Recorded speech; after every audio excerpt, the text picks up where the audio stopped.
What's up, guys? It's gonna be like a follow-up to kind of my e-appraisal integration, or just like kind of my spreadsheeting market stuff. But I figured I'd follow up and kind of give you guys an idea of a market log. Right, a lot of what I do is long-term investment.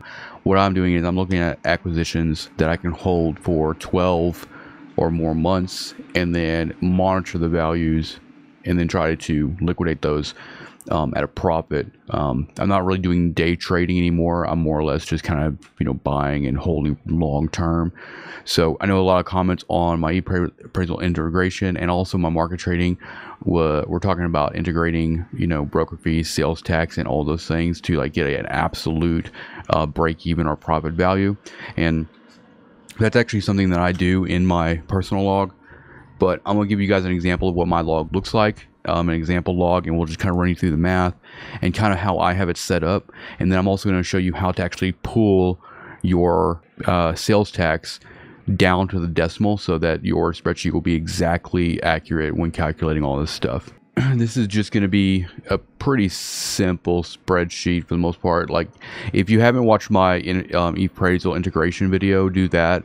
That'll play a lot into kind of what is being done here. But this is just kind of a little bit more detailed. So as you can see here, we've got our ID field, and then I have a name field, and this is just stuff that I populate just so I can keep track of things. So whenever I'm getting ready to acquire something, I'm going to be looking it up on eAppraisal, getting the ID, I'm going to put the name in here, and then I'm going to go and I'm going to look at the market in JITA. So for this example, we're going to use Plex. So what I'm going to be doing in here is I'm going to be going in here, I'm going to look at the top buy value. So 4.609 would be like kind of where I'd be at. And actually, this is a hard value I put in. So, and then we'll just leave it at quantity 1. The broker fee is automatically calculated. And what I'm doing to get that is I'm taking the buy value and I'm multiplying it by the quantity. And then I'm going to multiply it by my acquisition taxes and fees broker field right here. That's how I'm getting that broker fee. And then what I'm doing is here, I'm just essentially doing the same thing. I'm actually just grabbing the value times total plus the broker fee, which gives me the total amount. So if you would actually go in, let's go in and actually we're going to put in a buy order. So just so you can see for 406.08. So we're going to go ahead and get in here. So I'm going to put 4608 1 2 3, and I have it for set for 3 months and one value. So right here you see the broker fee 81903.07, 81903.17 right there. So, and I'm going to show you how to get the exact number, because what you are presented with in Eve at face value is not the actual. You want the full like string, as many decimals as you can to get the actual, or it'll start rounding it up. And then the total, we have 4,689 and 903.07, and as you can see here, the total is 100% accurate right there as well. And then I do kind of the same thing for the liquidation, but this sales value here is actually calculated using appraisal. So what I'm doing is I'm referencing here in the formula, I'm referencing my ID field.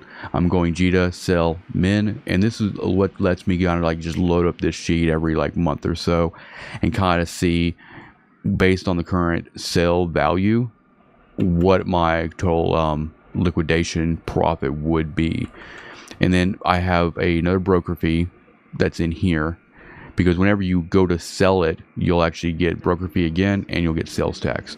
So I'm doing it the same way. I'm taking sell value times quantity, but then instead of going for the acquisition broker fee, I'm actually going for my liquidation broker fee, and I'm doing the same thing for the sales tax here. So it's going to be sell value times quantity, and then times the liquidation, the sales tax, which is the reason I do that is because I might acquire an item at a certain percentage of broker fee and sales tax, and then over the course of 12 months I might actually get better standings or better skills.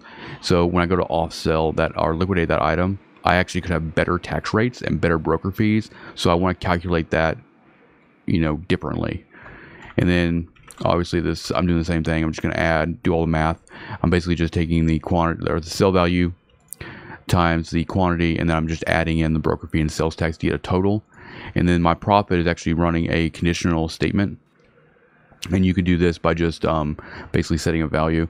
So in Google Sheets, you can go to format, you can go to conditional formatting, and you basically just, add 2 different conditionals. So less than 1, I just color it red and do the thing.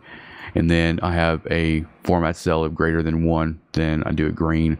This allows me to just see at a glance if I'm above, if I'm not negative, essentially.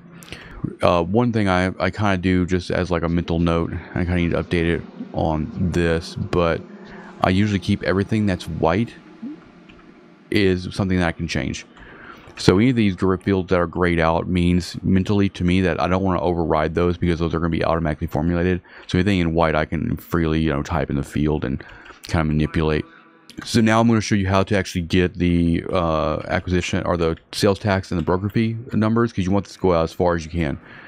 And from what I can tell, from what I've done, my sales tax is usually always a rounded number, so it never has anything super crazy. Now in game, if you go to the finance and then market orders here, it does show you a number here, but this is a base broker fee, so this is not actually your broker fee. This is just base. It's not. This is before skills, before standings, and then this is like your transaction tax. So what we're gonna do is we're gonna just take any item, doesn't matter what it is, it just needs to be a quantity of 1, and we're gonna set the sell window to 3 months. And then what I'm going to do is I'm going to put a 1 in here for the price, and I'm just going to keep adding zeros until I get to around that. You want that, to be a pretty long number down here. As you can see, the sales tax, which is in parentheses, is 4.48. So the actual fee is 44800. So it's a flat number, which is in the spreadsheet. I literally just have it in as 4.48 because it doesn't have any weird math on the end. But the broker fee is showing 1.78%. So what we want to actually do is down here, we want to take this entire ISK value and convert it into a decimal. So what we're going to be putting in our percentage field is going to be 1.777410,312, all the way down. As you can see what I did here. So you just format this field as %, and then you just type all that in as a decimal number there. And that's what's going to allow you to get the accuracy for your broker fees and to be able to calculate it down to the note. And you don't have to actually calculate your sale value with eAppraisal. I've done this before where I've just been able to kind of like, you can have like 2 different fields even. You can even have the first field is what the actual market value would be, but like if you could put in like a speculative number here. So you're like, if you're going to project, and you're like, okay, what if I just wait for the market to be like, 5 million, right? Let's just take this formula out completely. And let's just say like we want to speculate at 5 million, right? And then it's going to give us an idea, right? Or like, we want to speculate 5.5 million. Then we can start to see we're going to be, hitting some profit. So you can kind of like plan ahead and, know what your actual break-even number is there. But for the most part, since I'm holding it for so many months, and I think a lot of people probably hold, stuff to sell after a long period of time, having the actual number here, I just pull up the sheet. I can see if the market's good. If it is, and I want to liquidate it, I can go and liquidate it, right? But I figured I'd kind of give you guys this little walkthrough on how I like kind of calculate everything and all that. But thank you for watching. Hit the like button, hit the subscribe button, and I'll see you guys in the next one. Peace out.